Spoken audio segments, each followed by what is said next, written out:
No estudo bíblico dessa semana, nós vamos responder a pergunta: o que de fato é a palavra de Deus, as Escrituras, a Bíblia Sagrada?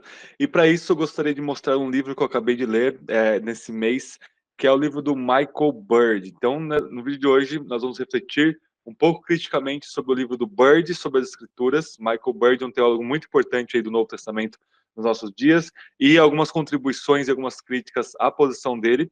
A gente vai trazer aqui no nosso canal. E antes disso, só para lembrar vocês, a gente está com 2 cursos importantíssimos aqui no nosso canal, no nosso espaço de membros. Basta você clicar aqui para você ver. Um é o Seminário Avançado de Teologia, onde nós semanalmente postamos aulas de uma teologia avançada com uma linguagem acessível para todos. Então, a linguagem é acessível, a teologia é acessível, mas o modo como a gente aborda isso é avançado. Então, a gente está terminando agora o primeiro bimestre, onde eu vou gravar agora a 8ª aula sobre uma teologia bíblica do livro do Êxodo, ou seja, pegar cada passagem do Êxodo e colocar a perspectiva de Gênesis a Apocalipse canônica, e depois a gente vai continuar com cursos assim, de 8 em 8 aulas bimestrais sobre o uso do Êxodo no Antigo Testamento, no Novo Testamento, na teologia histórica, na teologia sistemática, e depois disso nós vamos destrinchar áreas de teólogos da teologia cristã, como já tenho falado para vocês. E um outro curso nosso é o nosso curso de grego bíblico a partir do método do Living Language, então da linguagem viva, aprender de fato falar, escrever, ler, se comunicar e pensar em grego, no grego bíblico, vai te dar muito mais profundidade, segurança e um melhor aprendizado do que simplesmente ficar decorando regrinha gramatical. Então, nós temos aí o nosso Instituto de Linguagem Bíblica, que também é uma parte aí do nosso canal de membros, 2 cursos extremamente interessantes para vocês quiserem se aprofundar tanto na teologia em si, bíblica, histórica, sistemática, quanto nas línguas bíblicas. No caso, a gente está começando aqui com o grego, aulas semanais inéditas gravadas para vocês aí. Então vamos lá, pessoal. Nós vamos dar uma olhada no livro do Bird. O livro chama Toda Escritura é. 3 pontinhos, 7 perspectivas que todo cristão deveria ter sobre a Bíblia, tá? Do Michael Bird, publicado pela Thomas Nelson Brasil em 2022. Bom, pessoal, esse é o livro mais a nível popular do Michael Bird, por ele ser um teólogo assim a nível erudito, a nível acadêmico. Eu tenho tido um pouco mais de proveito na leitura do Bird dos livros acadêmicos sobre cristologia, sobre Paulo, teologia sistemática dele, do que esses livros mais populares. Então, o título é bem provocador, né? Todo cristão deve ter mesmo essas perspectivas sobre a Bíblia do Michael Bird. O livro é muito bom do capítulo 4 para lá, tá? Os primeiros capítulos eles são bem complicados. Deixa eu ler para vocês apenas o nome dos capítulos. Capítulo 1, cada uma dessas 7 perspectivas que deve ter é um capítulo. Então, vamos lá. A Bíblia não caiu do céu, vai mostrar a composição da Bíblia. Segundo lugar, a Bíblia é divinamente inspirada e humanamente composta. Então, tem tanto lado divino quanto lado humano nas escrituras, tá? Terceiro lugar, a escritura é normativa, não, isso não é negociável, tá? Em quarto lugar, a Bíblia é para o nosso tempo, mas não é sobre o nosso tempo, está correto também, ok? Em quinto lugar, devemos interpretar a Bíblia de forma séria, mas nem sempre de forma literal, correto também. Sexto lugar, o propósito das Escrituras é conhecimento, fé, amor e esperança. Então, a Bíblia não é um fim em si mesma, ela tem o propósito de nos levar até Deus e conhecer mais a Deus, amar mais, crer mais.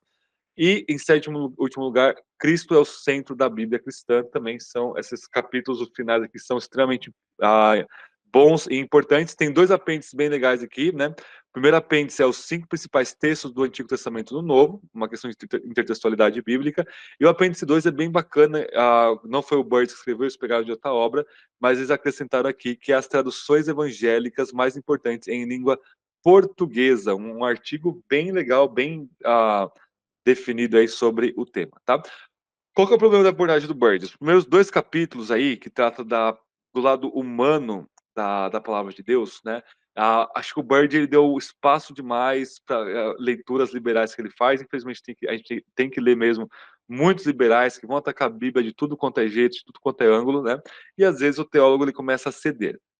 O Bird ele é um cristão, ele professa a fé cristã dentro de uma ortodoxia aceitável da história da igreja.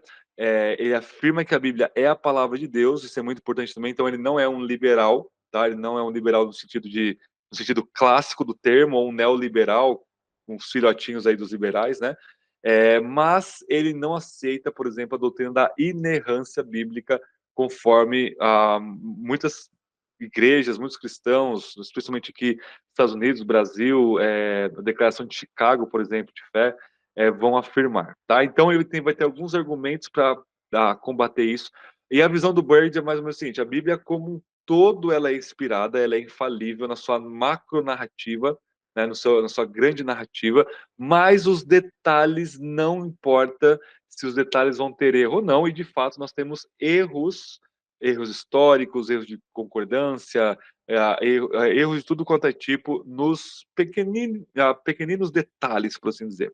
Isso não altera, isso não afeta para o Bird a doutrina da inspiração, a doutrina que a Bíblia é a palavra de Deus, isso preciso deixar bem claro, tá? Então, ela é inspirada, ela é inerrante, ela é infalível no sentido macro da grande história do Evangelho, por exemplo, tá?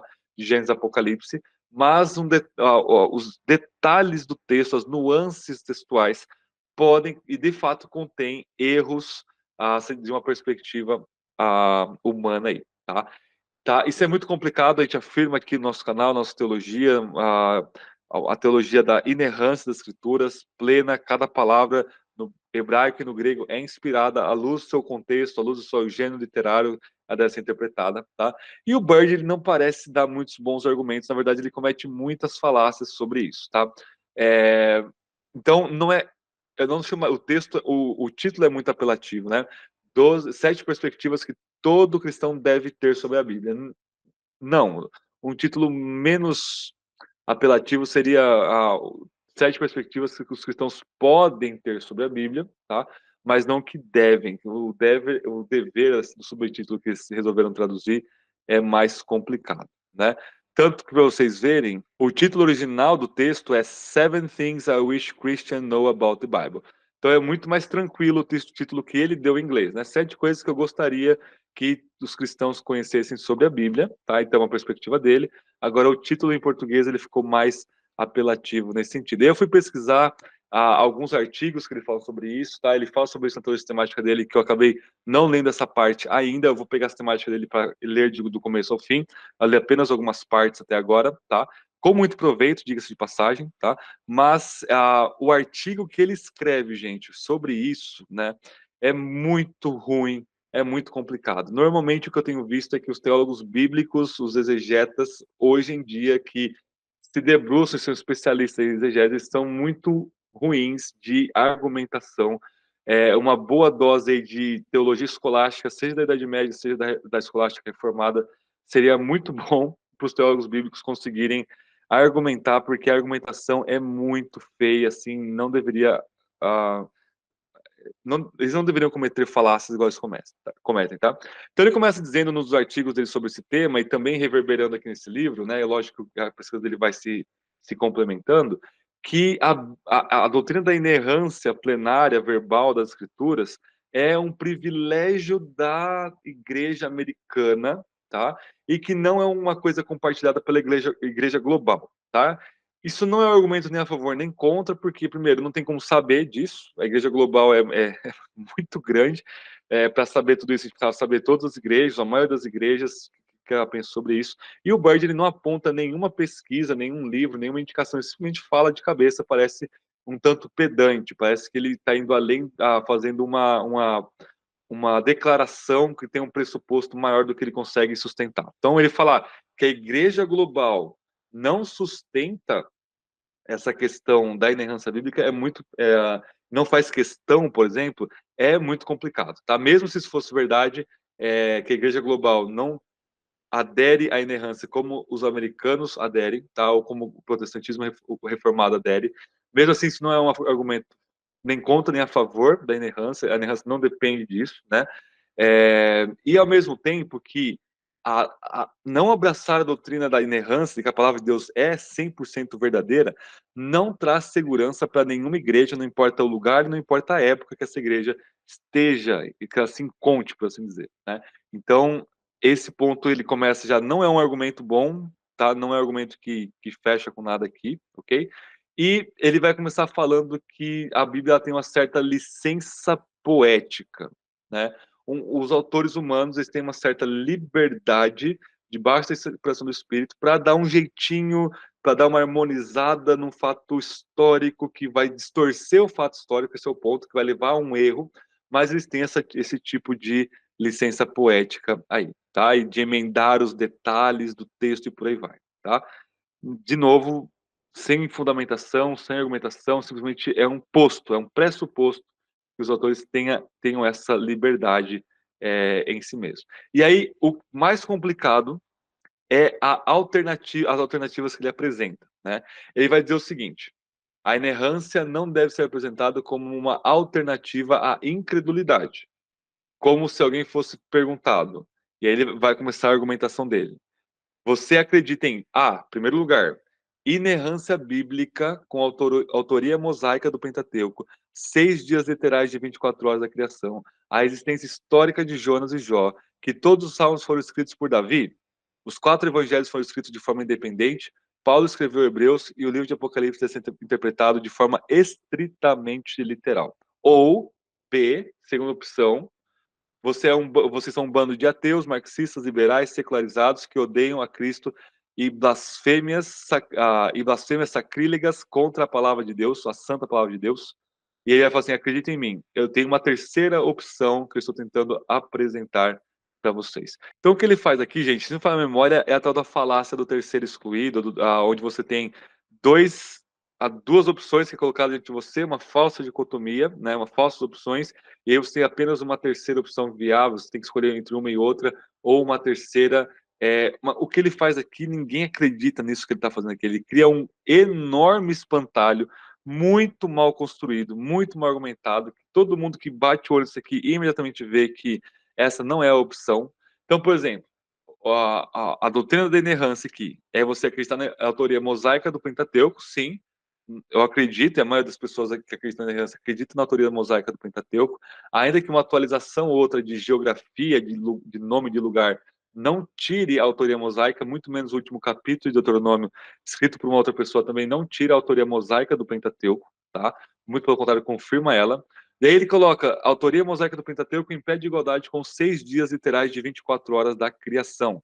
E aí, independente se eu ou você defende uma interpretação literal dos dias da criação ou não, isso não afeta, não tem nada a ver com inerrância bíblica, tá? Isso já está na área da hermenêutica.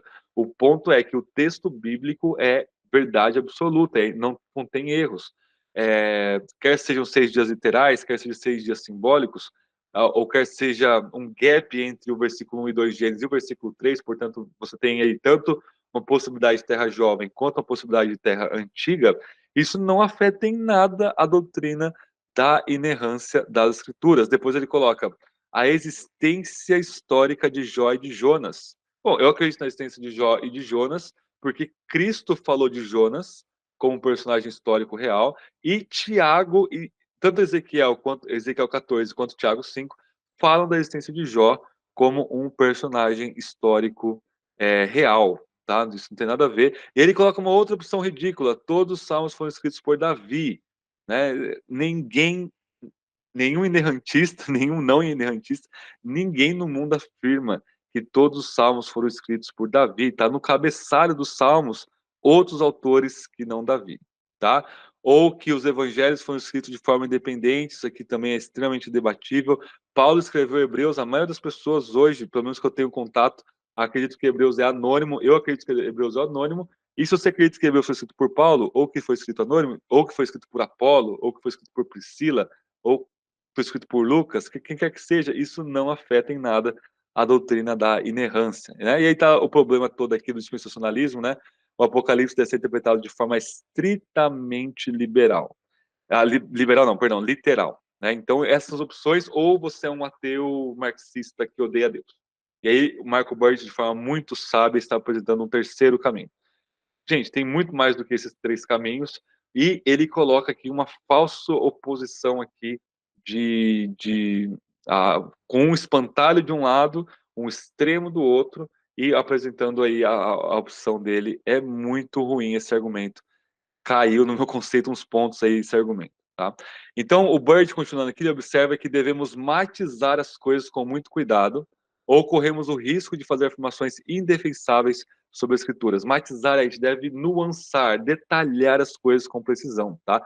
Ou seja, eu concordo que a gente precisa ter uma inerrância bem formulada, robusta, não pueril, no sentido do dispensacionalismo clássico, com um certo tipo de hermenêutica de passagens específicas. A gente precisa ter uma doutrina da inerrância robustamente articulada, tá? Só que parece que o Bird, ao falar que a gente precisa detalhar as coisas para não cair em erros, ele mesmo não traz um nuance, um detalhamento da doutrina da inerrância nesses capítulo 1 e 2 e a do livro dele aí, tá? Então, não recomendo, se você é um novo convertido, existem livros melhores que vão falar a mesma coisa de forma muito melhor, sem esses erros aqui do Bird, tá? Senão você vai ler e ele vai colocar coisas para você. Ele, na verdade, às vezes coloca uma coisa mais profunda do debate acadêmico, de autoria mosaica, de alguma coisa assim, tá? E aí ele não argumenta mais, ele passa para o próximo ponto. Então, se você é leigo e você está diante de uma informação dessa e você não sabe como responder a isso, você às vezes vai acabar sendo abalado e ficar aí pensando que a Bíblia não é a palavra de Deus ou que ela não é inerrante, por assim dizer. Por assim vai. Se você tem leitura teológica pesada nessa área, você vai ver que o argumento é bem popular, então é bem fraco esse argumento do Bird que ele coloca no capítulo 1 e 2 aí, tá? Então, se você tem um pouco mais de leitura, recomendo por causa dos capítulos 4, 5, 6 e 7, são bem bacanas, você precisa ter uma leitura séria da Escritura, centrada em Cristo, ela é a autoridade máxima para nós, isso ele coloca que não é negociável, que é muito bacana da parte dele colocar isso, que na verdade é o mínimo que se espera de qualquer teólogo cristão, né?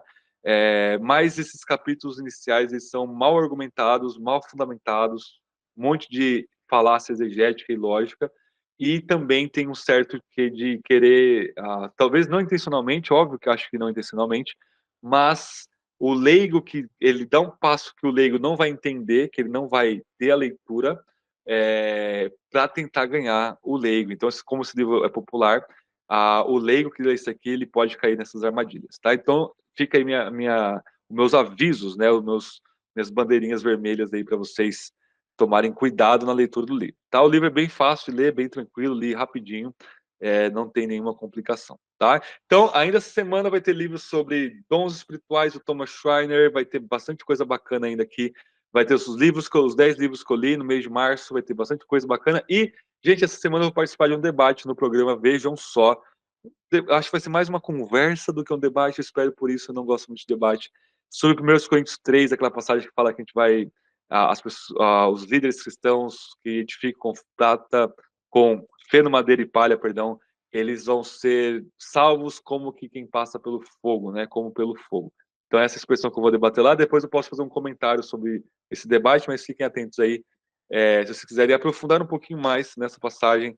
Estou pregando em 1 Coríntios, então acabei de pegar essa passagem na igreja que eu pastoreio, então acho que vai ser bem bacana, bem oportuno. Esteja orando por nós aí e se inscreva no canal, deixe seu like, compartilhe o conteúdo aí para que chegue com mais pessoas cada vez mais. Então, desse aí, Deus abençoe. Até o próximo vídeo.